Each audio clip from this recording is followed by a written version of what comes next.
Lena Forster's time will get a real test here. It's Anna Schaffelhuber, the double gold medalist from these games so far in downhill and Super G. She won the slalom leg of the Super Combined.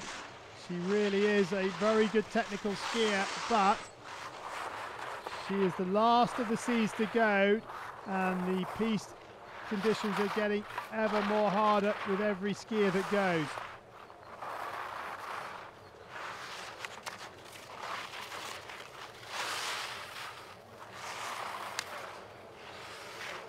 Good turn from Schaffelhuber, but will the clock like her start?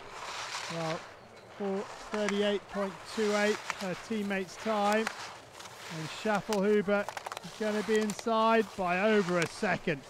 Schaffelhuber showing her class once again, aiming for 5 golds from these Winter Paralympic Games, and you wouldn't bet against her.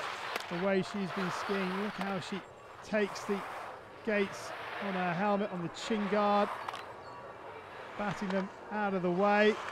Oh, that one right across the eyes.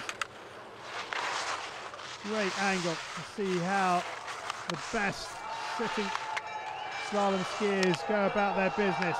And Schaffelhuber demolishes the time of Forster by 1.34 seconds.